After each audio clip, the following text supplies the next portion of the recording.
harassment at the work.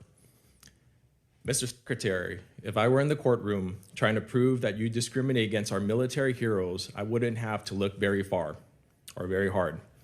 In just 16 months, you have fired more than a dozen senior military leaders. You've delayed or canceled the promotion of even more. Your chief of staff told the Secretary of the Army that President Trump would not want to stand. That's not true. That was totally false reporting. I'm not getting you to know my question yet, Mr. Secretary. Yeah, he told the president, the Secretary of the Army that the president would not want to stand next to a black female officer at the military events. But, you know, despite all of this, I remain very hopeful that you can and will do better for the men and women who have dedicated their lives to protect our great country. You're here to ask for $1.5 trillion. That's a huge budget, and I want to make sure that you have the ability to manage it.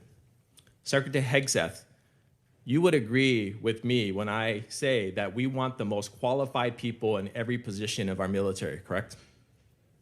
That's a question. Yes. Thank you. General Kane, you would want the same? Yes. Thank you. You know, I share the bipartisan concern about the firing of General George.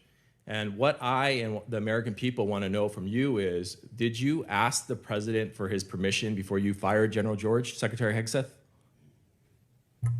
It is my responsibility to confer with the Commander-in-Chief on especially high-level personnel matters. And ultimately, I won't relay what was discussed, but he was aware of the action that would be taken. Okay, great. Thank you for that. And when you made the decision to fire General George, did you consult Secretary Driscoll? There had been multiple consultations over a year, yes. Do you and Secretary Driscoll have a good working relationship? Yes, I appreciate the work he's doing for the Army. And for the record, would you agree that Secretary Driscoll is doing a great job as the Secretary of the Army? I appreciate the work that the Secretary is doing and made the personnel change based on the Chief of the Army. In fact, he was so good that at his job that the president sent him to Ukraine to negotiate a peace deal. Do you know why the president chose to send him over you? I'm grateful that the president puts in players at key moments to advance policy priorities, and that's what occurred there, and I was very supportive of it at the time. Recently, Secretary Driscoll testified in front of the Appropriations Committee that he refused to strike the names of 2 female and 2 black officers from a promotion list due to their exemplary service, names which were ultimately removed. Did you order him to strike those names? I know we removed those names. I did.